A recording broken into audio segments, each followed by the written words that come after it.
I feel as though you've ended up in the world of automation in the deep end, whereas in aviation, we've seen it progress over the last 100 years, stage by stage, stage by stage. And as a result, we've ended up with continual training, and training has just been continually built up from one stage to another. As a human factors specialist, right now we see ourselves in the fourth industrial age. We're talking about the world of the Internet of Things and systems communicating with other systems. And this is where you guys are. Whereas we've been training for this for the last 75 years, we've seen the pitfalls of automation. And one of them is interpreting what is actually going on and understanding what the system is actually telling you. And understanding it from a human perspective with our own limitations. And the way I see automation actually is, it's an extension of you or I. It's nothing spectacular, it is just another human language. It's a way in which we communicate with innate objects, for example.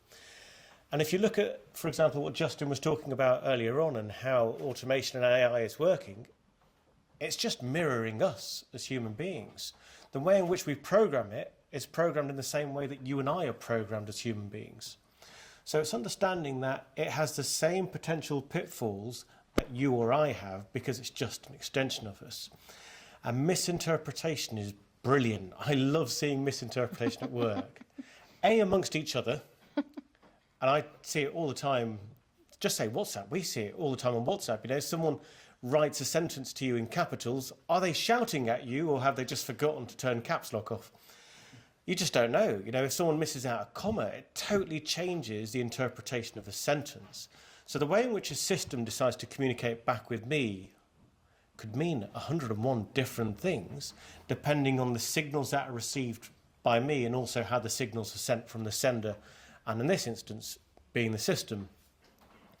Now, the limitations of an aeroplane are such that it can't talk to me, it can't tell me what it thinks, it can just present to me information, and therefore I have to make the interpretation based on what I see. And the systems are so complex. There are redundancy after redundancy, and I'm just a mere pilot. I'm not an engineer, I'm not a software engineer. I have no idea sometimes what the aeroplane is telling me, so I have to take a stab in the dark and try and figure it out.